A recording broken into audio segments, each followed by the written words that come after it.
Hello student, स्वागत है आपका आईसीटी वर्चुअल क्लासेस में। मैं हूं कविता, आपकी साइंस टीचर। उम्मीद करती हूँ आप सभी अच्छे होंगे और स्वस्थ होंगे। क्लास एक नया चैप्टर स्टार्ट करेंगे। इससे पहले प्रीवियस जो हमारा लेक्चर था उसमें आपने पढ़ा था रिप्रोडक्शन इन एनिमल्स, यानी कि जंतुओं में जनन किस प्रकार से होता है। आज हम बात करेंगे यहाँ पर माइक्रो ऑर्गेनिज्म फ्रेंड एंड फू, यानी कि सूक्ष्म जीव जो आपके मित्र हैं या शत्रु हैं। सबसे पहले तो चैप्टर में समझेंगे कि चैप्टर में हम क्या पढ़ने वाले हैं, उसके बाद हम चैप्टर के नाम पे जाते हैं। तो चैप्टर में हम पढ़ने वाले हैं, जैसे कि आप जानते हैं कि हम बायो जो हमारा पोर्शन है बायोलॉजी का, उसे हम डिस्कस करने वाले हैं और हम बात करेंगे लिविंग ऑर्गेनिज्म के बारे में, यानी कि जो जीवित जीव हैं उनके बारे में बात करेंगे। अगर मैं कहूँ कि लिविंग ऑर्गेनिज्म कौन कौन से होते हैं, तो आपको याद होगा हमने हर बार डिस्कस किया है। अगर हम लिविंग ऑर्गेनिज्म की बात करेंगे,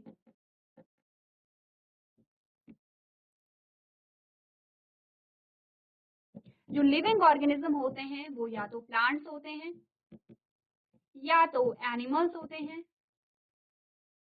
यानी कि हमने बोला या तो क्या होंगे, प्लांट्स होंगे या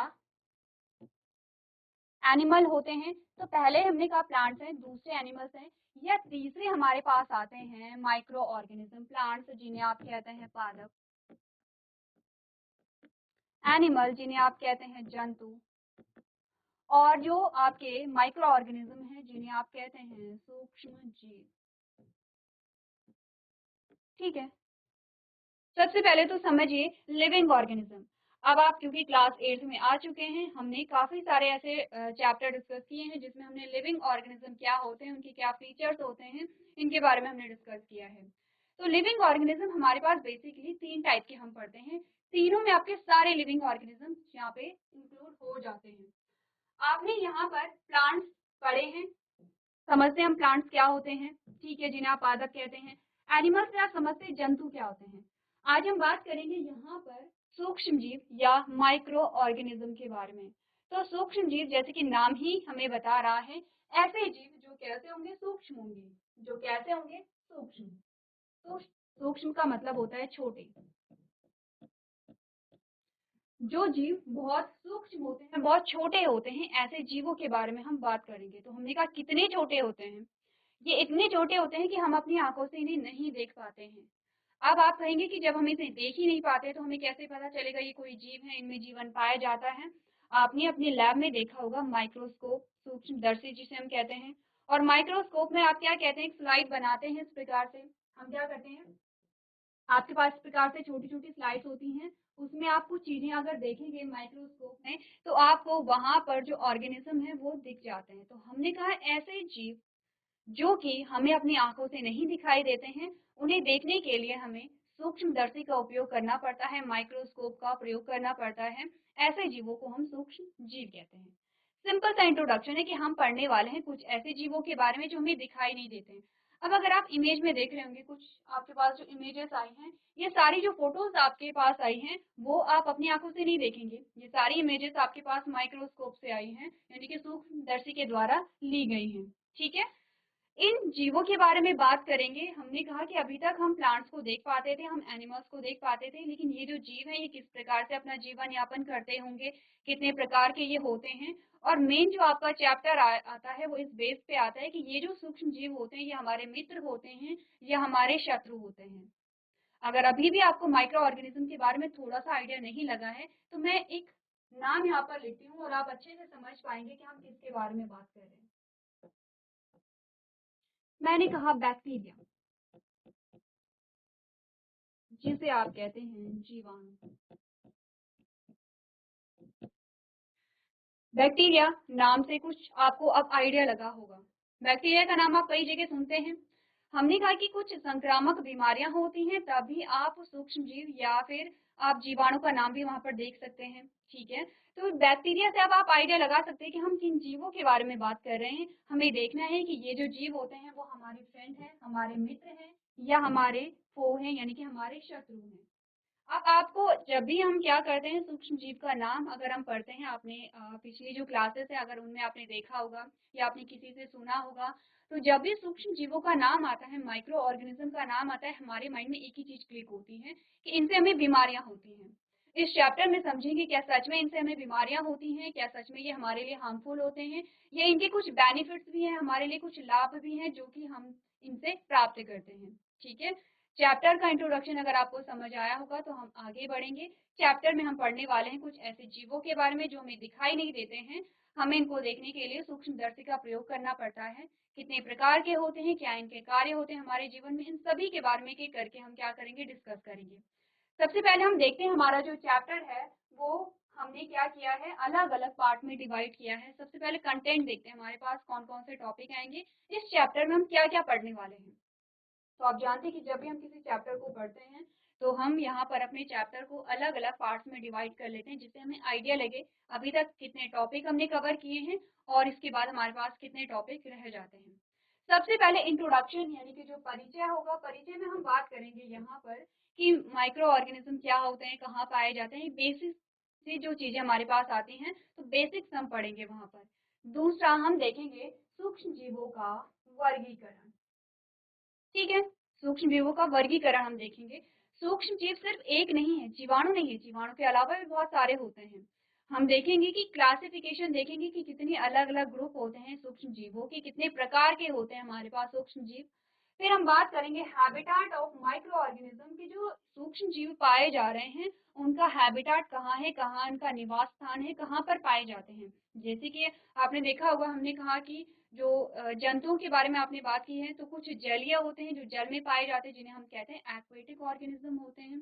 कुछ ऐसे होते हैं जो स्थल पे ही पाए जाएंगे, टेरेस्ट्रियल होते हैं। ठीक है, कुछ दोनों जगह पाए जा सकते हैं। वैसा ही सेम चीज हम डिस्कस करेंगे माइक्रो ऑर्गेनिज्म के बारे में। नेक्स्ट हम बात करेंगे माइक्रो ऑर्गेनिज्म एंड अस। अब हम बात करेंगे, यहाँ से हमारा जो चैप्टर है वो शुरू होता है। यहाँ पर हम बात करेंगे कि माइक्रो ऑर्गेनिज्म यानी कि सूक्ष्म जीवों का हमारे जीवन में क्या महत्व है, क्या भूमिका है। बेसिकली हम देखेंगे क्या रोल प्ले करते हैं हमारी लाइफ में। अब हमारी लाइफ में दोनों प्रकार से रोल प्ले कर सकते हैं, या तो बेनिफिट्स होंगे या फिर हार्मफुल इफेक्ट उनके होंगे, या दोनों हो सकते हैं। ठीक है, चैप्टर आपका मेनली यहाँ से स्टार्ट होता है। इससे पहले आप क्या करेंगे, इंट्रोडक्शन देखेंगे माइक्रो ऑर्गेनिज्म के बारे में, कि आपको आइडिया हो जाए कि आप किन जीवों के बारे में बात कर रहे हैं। क्लियर है इतना? कौन कौन से हमारे पास टॉपिक्स आएंगे, स्टार्ट करते हैं इंट्रोडक्शन से।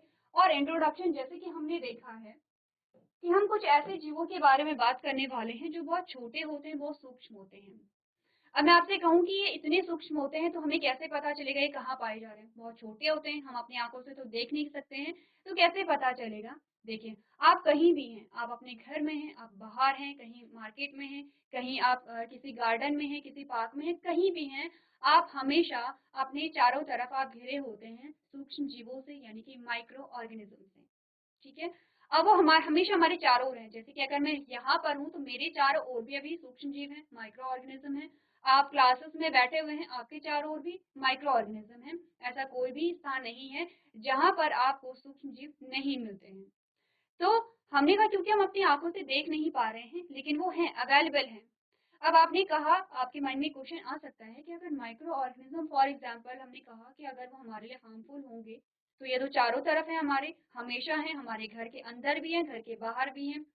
तो अगर ये हमारे लिए नुकसानदायक होते हैं, अगर ये हमें बीमार करते हैं, तो इसका मतलब तो हमें हमेशा ही बीमार पड़े रहना चाहिए था, क्योंकि ये तो हमेशा ही हमारे चारों ओर हैं। ये क्वेश्चन है आपके लिए, आप सोचेंगे। जैसे जैसे चैप्टर में हम आगे बढ़ेंगे वैसे वैसे इन क्वेश्चन का आंसर आपको मिलता रहेगा। ये जो सूक्ष्म जीव हैं वो चारों तरफ कैसे रहते हैं। अगर वो चारों तरफ रहते तो क्या हमारी बॉडी के अंदर भी वो एंटर कर सकते हैं।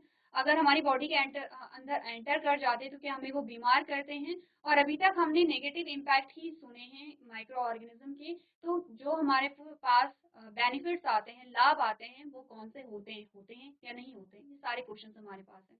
सबसे पहले स्टार्ट करते हैं इंट्रोडक्शन से। तो इंट्रोडक्शन में आपको बताया गया है there are numerous organism living around us that we may not be able to see. हमने कहा कि हमारे आसपास कई ऐसे जीव रहते हैं जिन्हें हम देख नहीं पाते हैं, बहुत सारे होते हैं। मैंने सिर्फ बैक्टीरिया आपको एग्जाम्पल दिया है, बैक्टीरिया के अलावा भी बहुत सारे होते हैं। ठीक है, we can see some of them through a magnifying glass like a fungus on bread। हमने कहा हम उनमें से कुछ को एक आवर्धक कांच के माध्यम से देख सकते हैं, जैसे कि रोटी पर कवक। अब ऐसा नहीं है कि कोई भी सूक्ष्म जीव आपको दिखाई ही नहीं देता, कुछ कुछ आपको विजिबल भी होते हैं। एग्जाम्पल आपको दिया गया फंगस का, कवक का। आपने कभी देखा है कि जो ब्रेड होता है और आप ब्रेड को रख देते हैं, आपने कुछ दिनों तक रख दिया, 1 या 2 दिनों तक आपने हवा में खुले में आपने रख दिया है। वो जो ब्रेड होता है उसमें ग्रे कलर का कुछ वहाँ पर जम जाता है, कुछ ग्रेइश कलर का होता है और सिर्फ ग्रेइश कलर का आपको नहीं दिखता है, कहीं-कहीं पर आप देखते हैं, फॉर एग्ज़ाम्पल जैसे ये ब्रेड है और आप देखते हैं कि कुछ इस प्रकार के स्ट्रक्चर भी आपको देखने को मिल सकते हैं।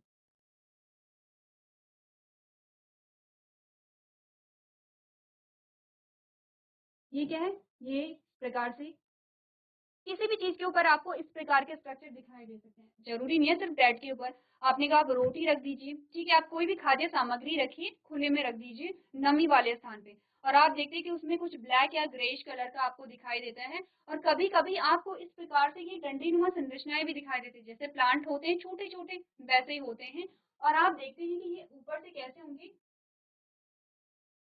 यहाँ से इस प्रकार से ब्लैकिश आपको दिखाई देते हैं।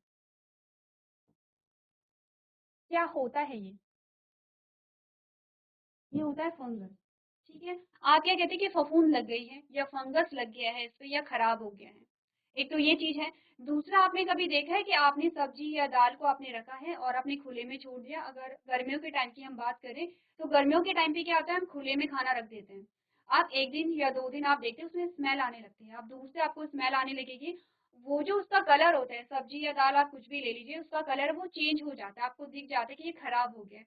तो क्या कभी सोचा है आपने कि वो खराब कैसे हुआ होगा? क्यों खराब हुआ है? स्मेल क्यों आई है उस खाने में?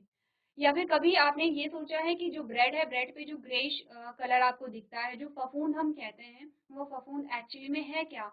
वो कैसे उस खाने को खराब कर रही है? तो ये सारे जो आपके पास एग्ज़ाम्पल आते हैं, ये माइक्रो ऑर्गेनिज़्म ही हैं, कुछ विज़िबल होते हैं लेकिन मैक्सिमम विज़िबल आपको नहीं होते हैं, ठीक है? आपको ये एग्ज़ाम्पल दिया गया है कि यहाँ पर जैसे कि रोटी पे क्या लगती है फंगस या उनको देखा जा सकता है।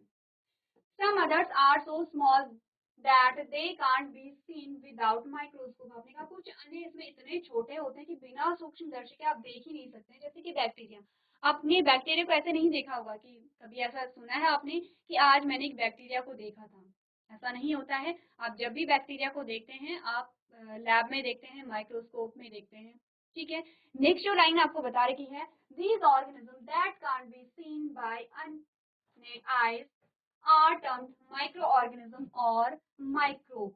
आपने कहा कि ये जीव जिन्हें बिना सहायता प्राप्त आँखों से नहीं देखा जा सकता है, सिंपल सी बात है कि जिन्हें हम अपनी आँखों से नहीं देख पाते। जैसे कि आप देखते हैं, आपने छोटा-सा कोई चींटी भी थी, आप चींटी को भी देख पाते हैं। चींटी से छोटे-छोटे और भी जो कीड़े होते हैं, इंसेक्ट होते हैं, उन्हें आप देख पाते हैं।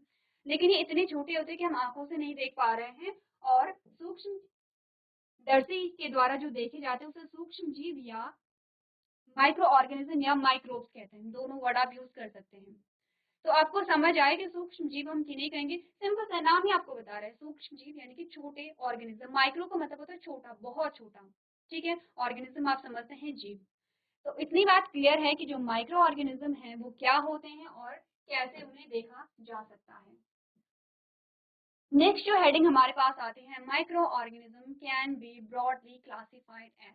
हमने माइक्रो ऑर्गेनिज्म को क्लासिफाई किया है, वर्गीकृत किया है। कितने प्रकार के आपके पास माइक्रो ऑर्गेनिज्म आते हैं?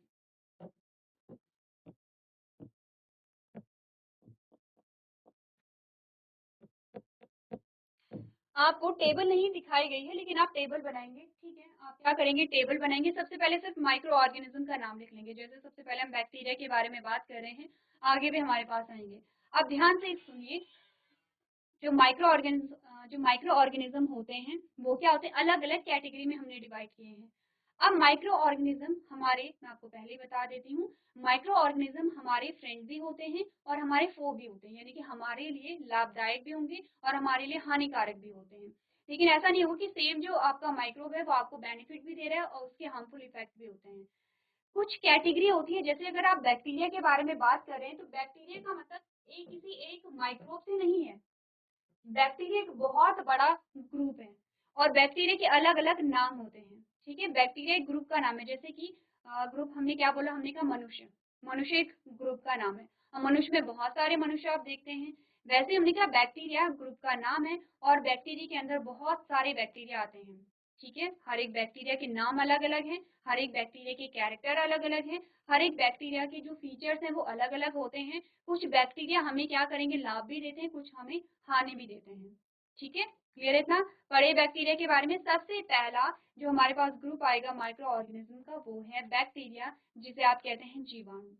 बैक्टीरिया के बारे में अगर हम बात करें, आपने कहा they are a group of prokaryotic organism. अब प्रोकैरियोट क्या हुआ, एक शब्द हमने पढ़ा प्रोकैरियोट। प्रोकैरियोट जो शब्द होता है, आप आइडिया लगाए, प्रोकैरियोट या प्रिमिटिव, या हम कहते हैं पुराना। ठीक है, समझने के लिए, जो बैक्टीरिया होता है वो सबसे सरल जीव होते हैं, बहुत छोटे होते हैं, आप उन्हें अपनी आंखों से नहीं देख पाते हैं, और माइक्रोस्कोप में आप कैसे दिखते हैं, ऑब्वियस सी बात है कि उनका जो साइज है वो क्या होता है, आपको डबल यानी कि 10x की जो पावर होती है, अलग अलग लेंसेज हम यूज करते हैं, 10x होता है, 40x होता है, 100x होता है। तो जितने हाई पावर का लेंस होगा उतनी ही आपको जो फोटो है या फिर उतने ही जूम करके आपको जो वहाँ पे बैक्टीरिया है वो दिखाई देगा। बैक्टीरिया की सेल जो होती है बहुत प्रिमिटिव होती है, बहुत सरल होती है। प्रोकैरियोट और यूकैरियोट हमने पढ़े थे जब हमने सेल के बारे में बात की थी, सेल चैप्टर हमने पढ़ा है, और हमने सेल चैप्टर के बारे में जब बात की थी कि जो सेल होती है वो प्रोकैरियोट होती है और यूकैरियोट होती है। प्रोकैरियोट अगर हम बात करें तो हमने कहा सिंपल सी बात है, प्रोकैरियोट का मतलब है सरल, से आप देख सकते हैं। प्रोकैरियोट का मतलब आपको बता रखा है, does not have membrane bound nucleus और ऑर्गेनेलीज। देखिए जैसे कि मैंने कहा, एक सेल हम देखते हैं, हमारे पास एक सेल है, इस प्रकार से ये सेल है। मैंने कहा केंद्रक झिल्ली,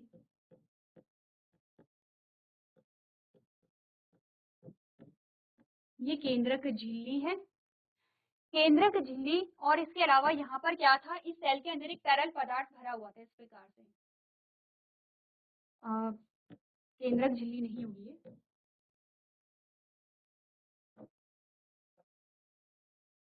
कोशिका झिल्ली है,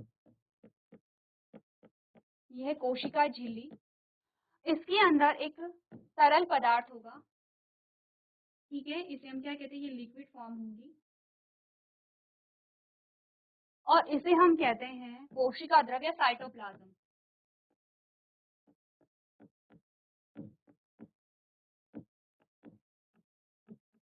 कोशिका द्रव्य साइटोप्लाज्म, ये हमारे पास आता है केंद्रक।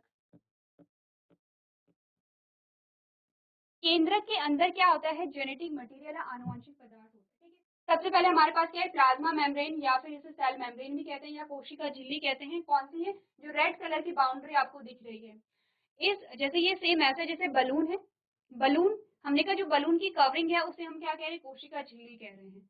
बलून के अंदर आपने पानी भर दिया है, उस लिक्विड को हम कह रहे हैं कोशिका द्रव या साइटोप्लाज्म। अब बलून के सेंटर में हमने कहा कुछ एक स्ट्रक्चर था जिसे हमने केंद्रक कहा या न्यूक्लियस कहा।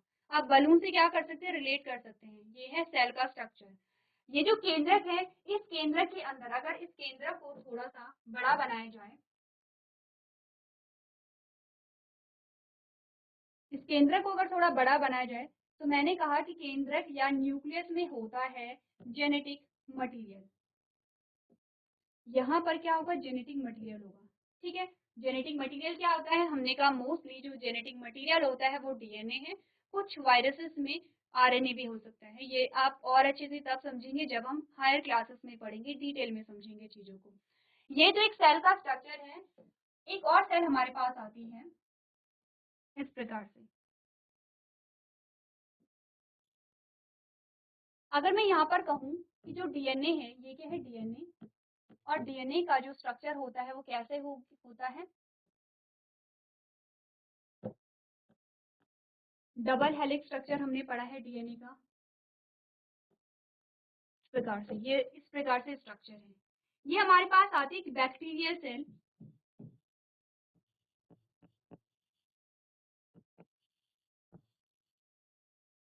या जीवाणु कोशिका। बैक्टीरिया की क्या है, ये सेल है। बैक्टीरिया हमने कहा प्रोकैरियोट है, इसमें सिंपल सी बात है, और भी चीजें होंगी इस सेल में, सिर्फ इतनी चीजें नहीं है, और भी चीजें, सेल ऑर्गेनेली या कोशिकांग जिसे हम कहते हैं। हमने कहा यहाँ पर क्या होता है कि कोई न्यूक्लियस आपको नहीं मिलेगा।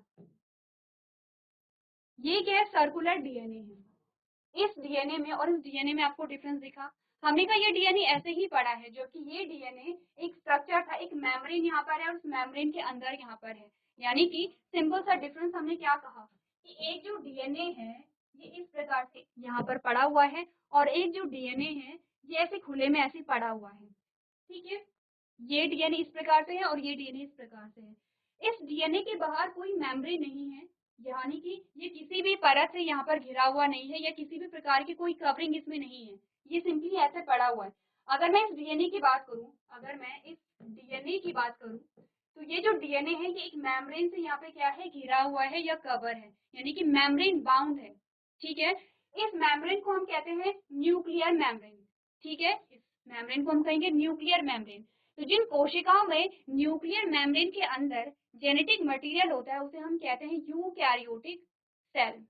और यूकैरियोटिक सेल जो होती है वो हमारी क्या होती है, एडवांस सेल होती है। तो इसे मैंने क्या बोला, यूकैरियोटिक सेल या कोशिका, यूकैरियोटिक कोशिका।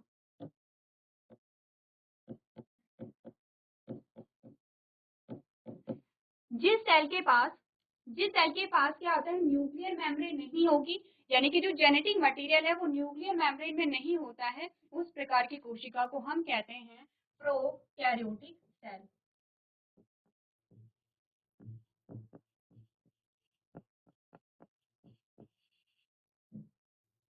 ठीक है, ये क्या है यहाँ पर, डीएनए, ये भी क्या है, डीएनए है।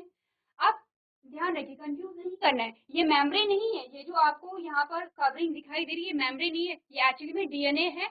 और डीएनए कैसा, सर्कुलर डीएनए है, यानी कि सर्कल में डीएनए है। अगर हम यहाँ पर इस डीएनए को देखें तो ये डीएनए अलग है और इसकी कवरिंग अलग है।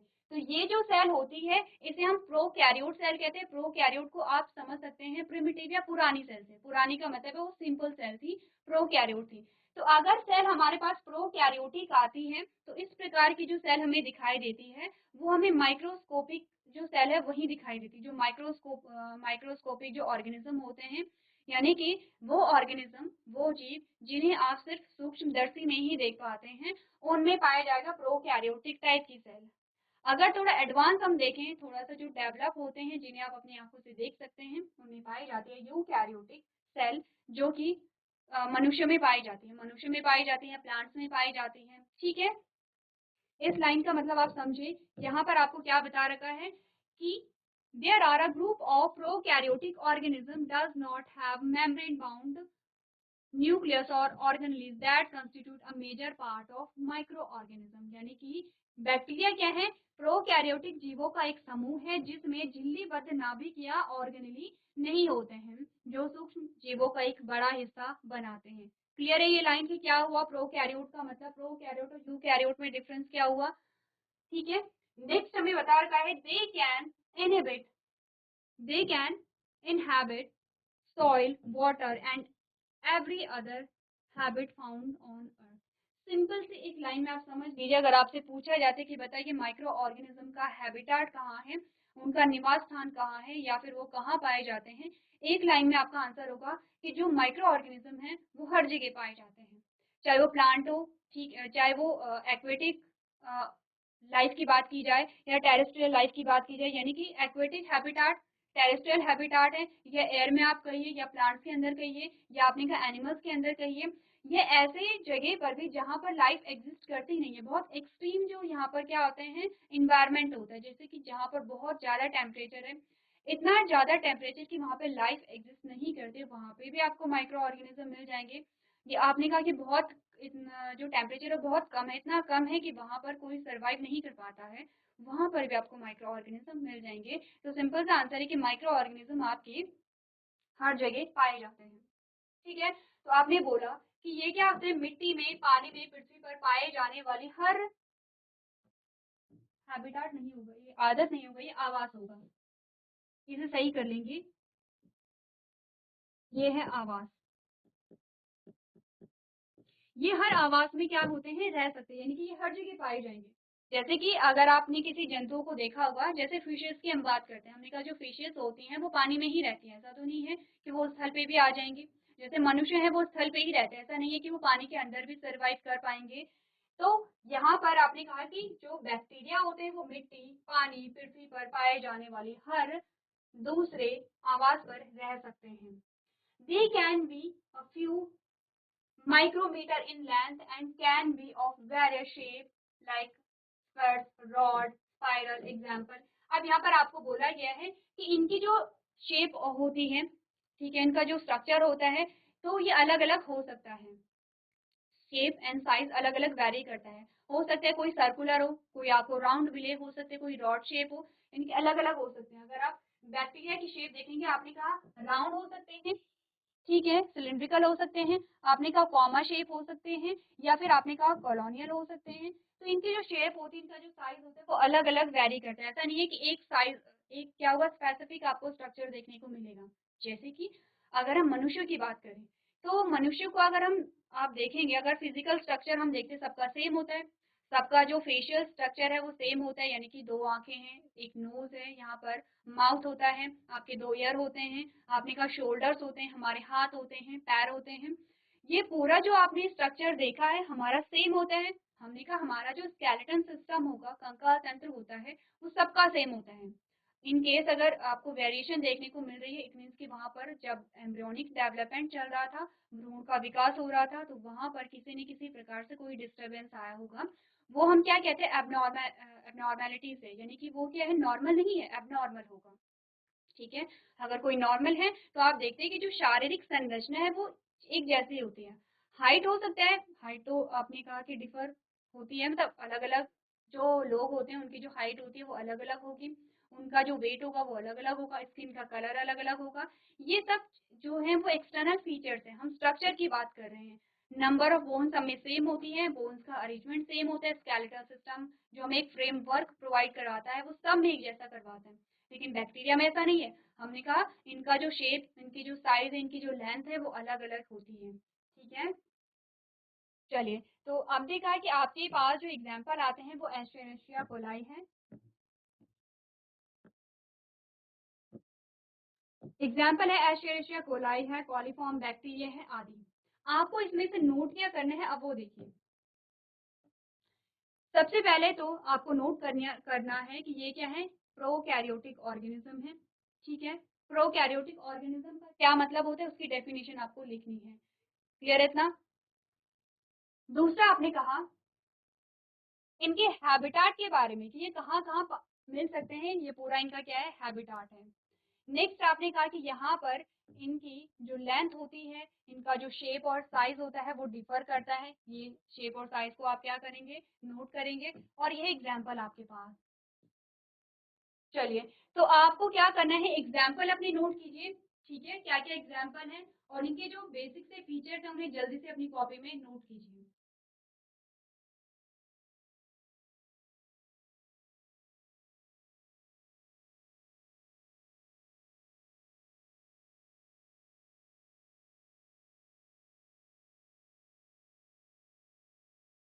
चलिए, अब अगर हम बात करें यहाँ पर, हमने कहा जो बैक्टीरिया है उसके शेप के बारे में अगर आप देखेंगे तो ये आपके पास अलग अलग शेप आ जाते हैं।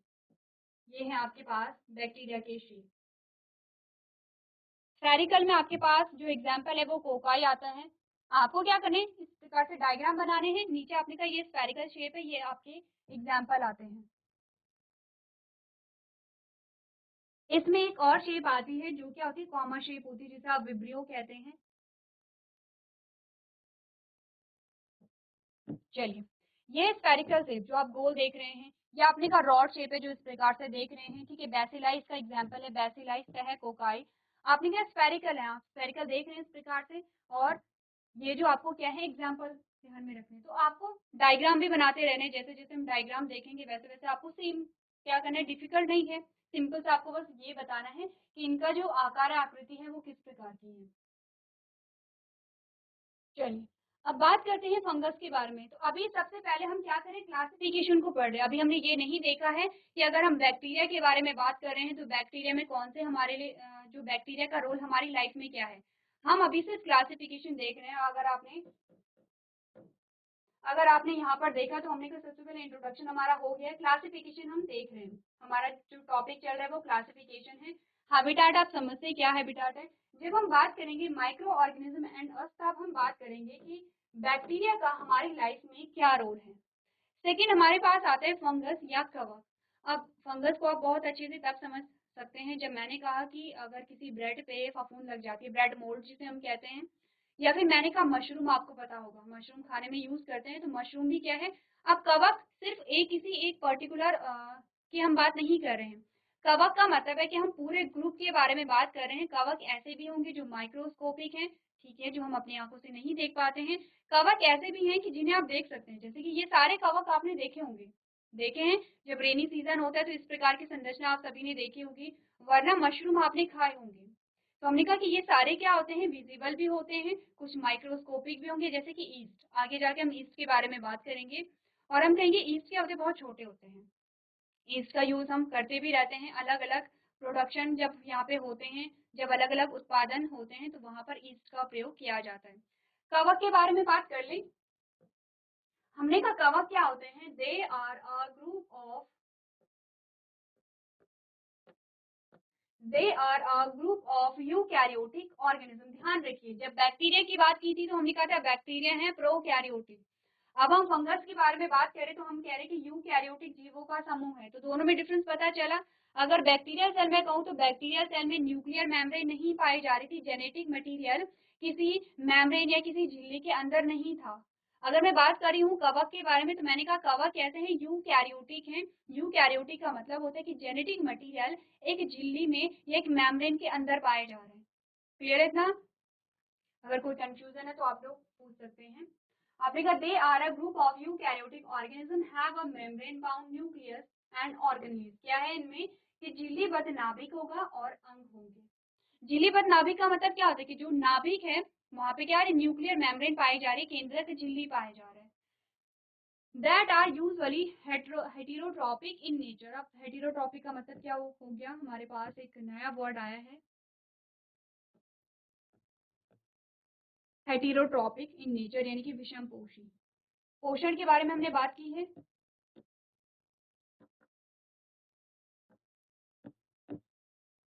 अगर मैं बात करूं यहाँ पर न्यूट्रिशन के बारे में, न्यूट्रिशन या पोषण के बारे में, तो बताइए, क्योंकि ये हमारे लिए नया टॉपिक नहीं है। हमने कहा पोषण दो प्रकार का होता है।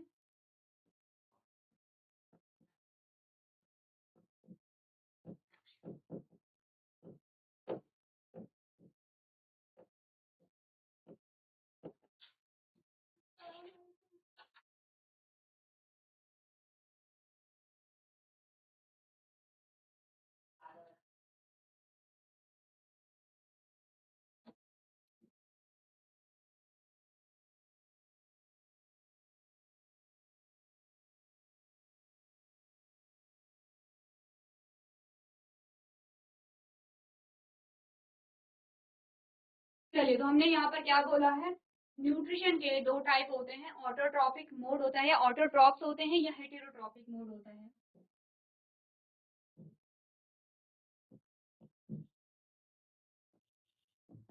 हेटेरोट्रॉपिक, ऑटोट्रॉपिक को हम क्या कहते हैं, स्वपोषी पोषण, और इसे हम कहते हैं परपोषी।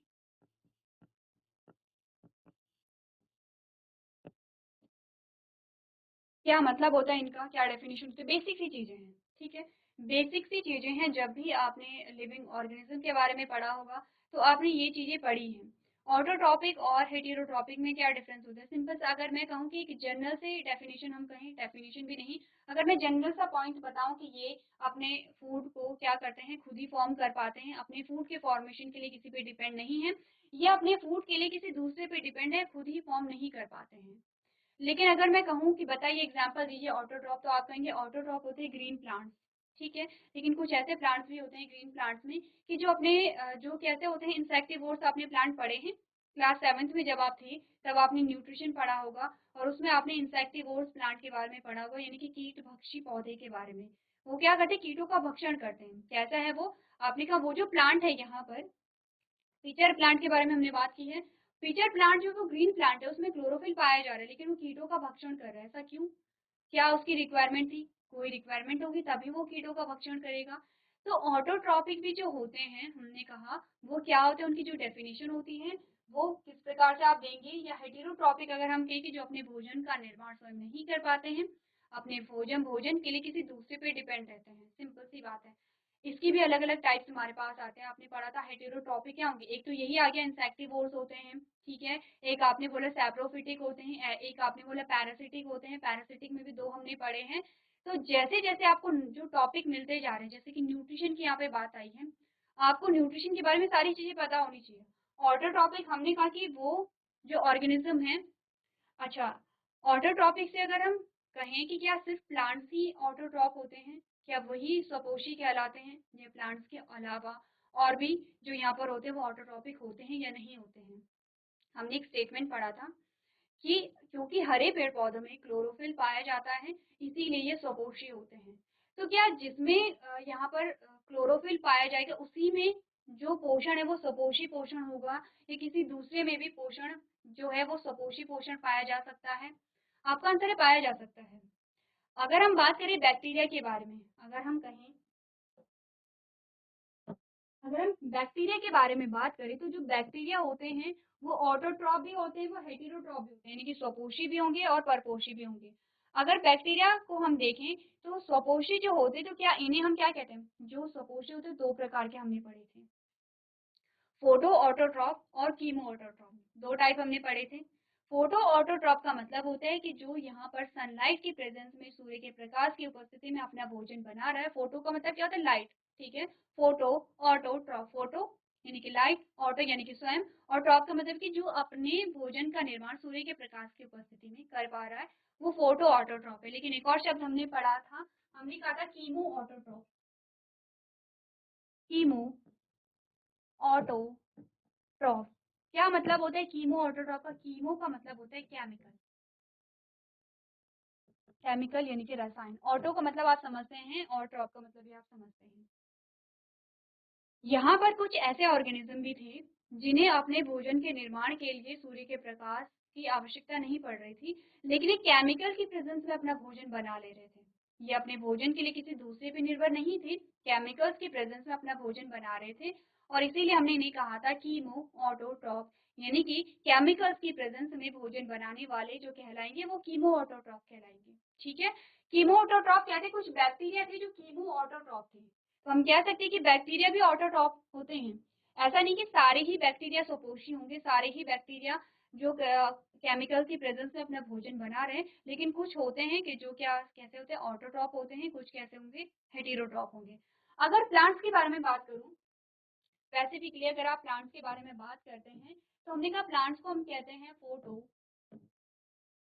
फोटो ऑटोट्रॉप, यानी कि जो सूर्य के प्रकाश की उपस्थिति में,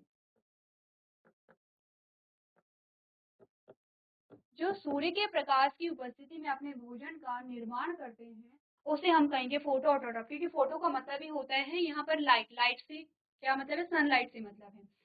कीमो का मतलब होता है, कीमो का जो मतलब है वो है केमिकल से, यानी कि केमिकल की प्रेजेंस में जो अपना भोजन बनाएंगे, ठीक है।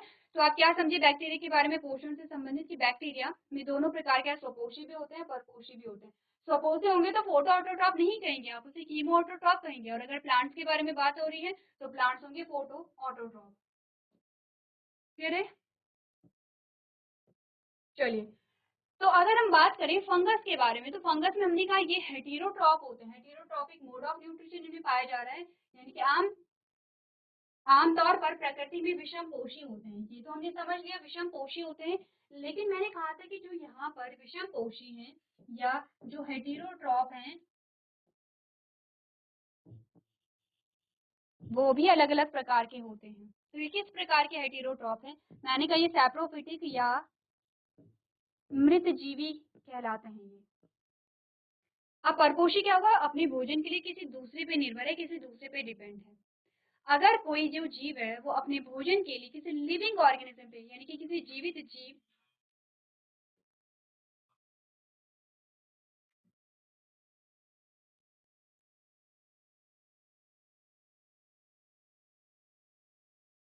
यानी कि अपने भोजन के लिए किसी जीवित जीव पर निर्भर है, किसी जीवित प्लांट पर निर्भर है, तो उसे हम क्या कहेंगे? परजीवी कहेंगे। लेकिन कुछ ऐसे भी आपने देखे होंगे जो सड़े गले पदार्थों पे उगते हैं, जैसे कि कोई पेड़ है, पेड़ जो कट गया है, वो सूख जाता है और उसकी जो लकड़ी है वो सड़ने लगती है, या घास की पत्तियाँ हैं वो सड़ने लगती है और वहाँ पर आप देखते हैं इस प्रकार की संरचना है। ये अपने पोषण के लिए किसी डेड पे निर्भर है, किसी सड़े गले पदार्थ पर निर्भर है, इसीलिए हम इसे क्या कह रहे हैं? मृत जीवी कह रहे हैं। ठीक है? एग्जाम्पल आपके पास आते हैं, पेनिसिलियम है, ब्रेड मोल्ड है, मशरूम है। क्या क्या है? पेनिसिलियम है, ब्रेड मोल्ड है, मशरूम, ये आपके एग्जाम्पल आते हैं फंगस के। तो आज हमने बात की है यहाँ पर माइक्रो ऑर्गेनिज्म का एक इंट्रोडक्शन हमने देखा है और दो ग्रुप हमने देखे हैं जिसमें हमने बात की है बैक्टीरिया और फंगस के बारे में। तो नेक्स्ट जो हमारा लेक्चर होगा उससे आगे का जो पोर्शन है हम नेक्स्ट लेक्चर में कंटिन्यू करेंगे। तो अभी तक क्लास में बने रहने के लिए आपका धन्यवाद।